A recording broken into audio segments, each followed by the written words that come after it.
do it. No, but I mean... They were on my freaking hand. Mastermind leans against a wall backstage. The screen glitches, and he disappears.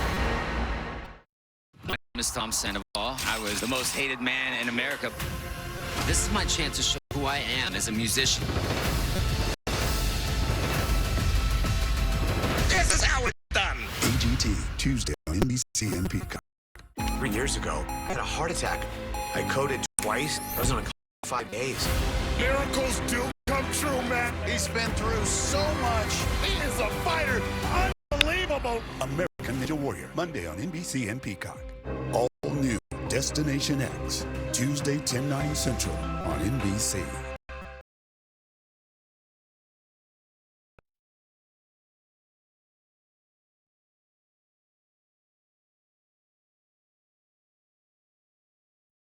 News.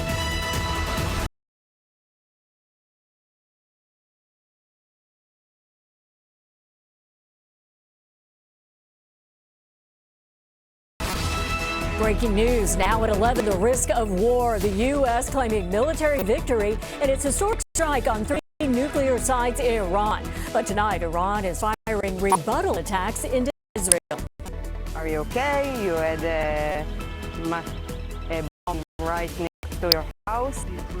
At least 18 people were hurt in Tel Aviv in an Iranian missile strike on Sunday. It marks the 10th straight day of strikes between the two nations. We have a live look from Tel Aviv, where it is now 9 a.m. local time. We are awaiting the next move from Israel or Iran as the rest of the world holds its breath.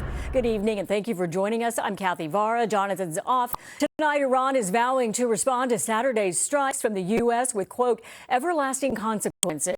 Iran's foreign minister says Russia is now coordinating with in their current escalation. Iran's allies in Yemen, the Houthis, and they will also join in. It comes as Democratic leaders are questioning President Trump's authorization of the strikes, which was secretive. The president's cabinet is promising it is not seeking war with Iran, but wanted to send a clear message.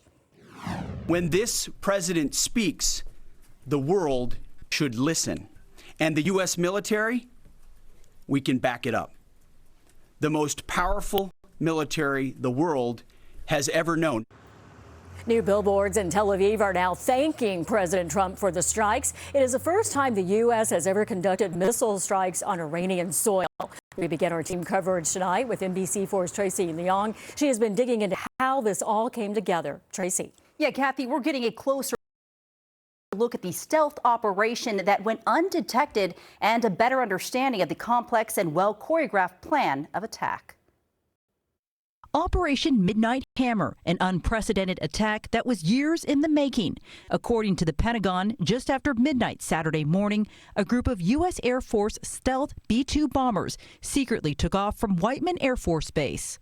Defense officials said they were headed to Guam, but instead 7 of the bombers quietly flew in the opposite direction. Part of the package proceeded to the west and into the Pacific as a decoy, a deception effort known only to an extremely small number of planners and key leaders. The bombers, each carrying 2 crew members and loaded 2 30,000-pound bombs, started their 36-hour round-trip flight, with dozens of tankers refueling them in the air along the way.